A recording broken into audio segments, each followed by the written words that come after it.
Back to my channel. I am Gurakshit. और आपको याद होगा हमने कुछ दिन पहले इसी चैनल पे एक आईफोन 11 की अनबॉक्सिंग वीडियो डाली थी। सो अगर आपको वीडियो देखनी होगी तो मैं लिंक डिस्क्रिप्शन में डाल दूंगा, पर अभी इस वीडियो से स्टार्ट करते हैं। सो ये मैं वीडियो इसलिए बना रहा हूँ क्योंकि जो मेरी पुरानी वीडियो थी उसमें कमेंट मुझे आया था कि इस आईफोन के बॉक्स में चार्जर क्यों नहीं है। और उसी वीडियो में मैंने एप्पल को ये भी बोल के ट्रोल किया था कि उनका बजट लो हो चुका है। फिर मैंने सोचा कि इस पर कुछ रिसर्च करता हूँ कि कुछ तो रीज़न होगा कि उनने अपने उससे क्या अडाप्टर क्यों हटाया है। So the first reason by Apple remove the adapter from its box. So अभी इसका रीज़न ये है कि फर्स्ट रीज़न तो बोलते हैं कि ये एनवायरनमेंट के लिए फ्रेंडली है, एनवायरनमेंट कंजर्वेशन के लिए है। तो इससे इनका ये मतलब है कि ऑलमोस्ट आईफोन कौन खरीदता है? आईफोन वही खरीदते हैं जिनके पास पहले से आईफोन होते हैं। जैसे कि उनके पास 10 है तो वो अपने फ़ोन को अपग्रेड करना चाहते हैं, बट जो अडाप्टर है वो तो सेम ही है। सो जो यूज़र्स होते हैं वो क्या करते हैं कि जो उनके आईफोन का पुराना अडाप्टर होते हैं उसे थ्रो अवे कर देते हैं। सो उससे यूज़ ऑफ प्लास्टिक ज़्यादा बढ़ जाता है। तो इसीलिए एप्पल ने अपने बॉक्स से वो निकाले। ये उनका फर्स्ट रीज़न है। सो अभी हम आपको बताते हैं कि आईफोन ने अपना सेकंड रीज़न क्या स्टेट किया लोगों को कि वो क्यों अपने बॉक्स से अभी उनने अपने अडाप्टर निकाल दिए हैं।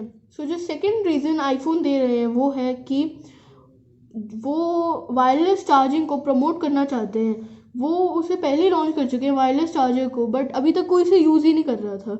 सो वो ये कहना चाहते हैं कि वो उस वायरलेस चार्जर को प्रमोट करना चाहते हैं।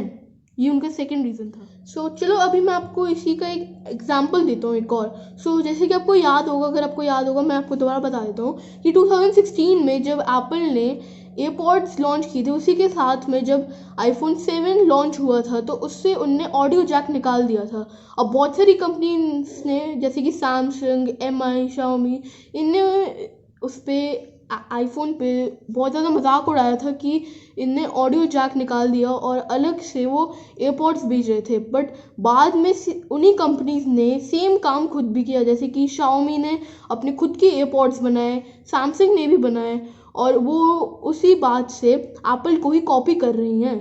तो ये कुछ दो रीजंस हो गए जो एप्पल ने स्टेट किए हैं। अब मैं आपको वो अपना रिव्यू बताता हूँ इन रीजंस पे। सो जो मेरे हिसाब से जो उनका फर्स्ट रीज़न है वो तो मुझे बिल्कुल भी वैलिड नहीं लगा, क्योंकि वो सिर्फ एनवायरनमेंट का नाम लेके मनी बनाना चाहते हैं या पैसे कमाना चाहते हैं, आप सिंपल वर्ड्स में ये कहो। सो जो सेकंड रीज़न मुझे भी लगता है वो तब भी थोड़ा वैलिड है। अभी क्यों वैलिड है? ये वैलिड इसलिए है क्योंकि अभी ये प्रमोट करना चाहते हैं वायरलेस चार्जिंग को, जो इन्हें पहले ही लॉन्च कर दिया था। सो अभी तक तो इसे कोई भी यूज़ नहीं कर रहा था वायरलेस चार्जिंग को, और बहुत सारे अलग अलग ब्रांड्स ने भी बनाए हुए हैं। अभी मतलब मोस्टली आप 99% कह सकते हैं कोई यूज़ नहीं कर रहा, 1% तब भी यूज़ कर सकते हैं। जैसे सैमसंग ने भी बनाया था वायरलेस चार्जर। सो एप्पल ये कहना चाहता है कि उनके प्रोडक्ट यूज़ ही नहीं हो रहा है, सो उस पर कुछ प्रमोट करना चाहते हैं ताकि वो प्रोडक्ट यूज़ हो। सो ये जो रीज़न था सेकंड रीज़न, ये दो पॉइंट ऑफ व्यू से वैलिड है। एक तो एप्पल के पॉइंट ऑफ व्यू से जहाँ पे ये स्टेट करें कि वो अपने गैजेट को प्रमोट कर रहे हैं वायरलेस चार्जिंग को, और कंज्यूमर के पॉइंट ऑफ व्यू से। अब कंज्यूमर के पॉइंट ऑफ व्यू से ऐसे कि आपको याद होगा पहले जब एयरपॉड्स आए थे तो वो पहले बहुत महंगे आते थे क्योंकि उन्हें पहले कोई परचेज ही नहीं करता था। तो जैसी डिमांड बढ़ी वैसी जो अलग अलग कंपनीज हैं जैसे कि शाओमी, सैमसंग, इनने भी अपने अपने ईयरपॉड्स बनाने शुरू कर दिए। सो जब सब कंपनीज ने बनाना शुरू कर दिए तो उसके भी रेट्स लो होते गए।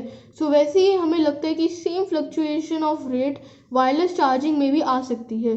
सो दैट्स वाई ये कंज्यूमर के व्यू से एक वैलिड पॉइंट हो सकता है, ये हमारे लिए एक पॉजिटिव पॉइंट है।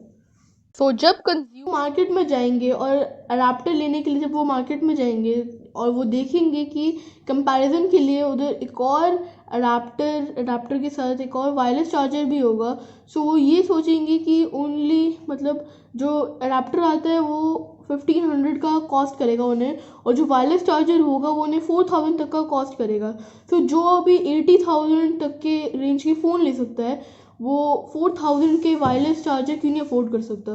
सो दैट्स वाई आईफोन ने ये सोचा कि इससे वो अपनी एक और गैजेट को प्रमोट कर सकते हैं। सो इससे आपको ये समझ में आ सकता है, जो मैंने अभी आपको रीजंस दिए उससे, कि ये आईफोन के लिए बहुत बड़ा सक्सेस हो सकता है। जो वायरलेस चार्जर, जैसे कि एयरपॉड्स आईफोन के लिए बहुत सक्सेसफुल थे, वैसे ही वायरलेस चार्जर भी आईफोन के लिए सक्सेसफुल हो सकता है। सो मेरे रिव्यू के लिए इतना ही। तो आज के लिए हम इधर ही एंड अप करते हैं, और subscribe for more interesting and informative videos. और अगर आपको कुछ भी क्वेरीज होंगी तो आप कमेंट बॉक्स में अपना क्वेश्चन डाल सकते हो, मैं उसे हमेशा रिप्लाई करूँगा, चाहे जो भी क्वेश्चन हो। Thank you, good bye, piece.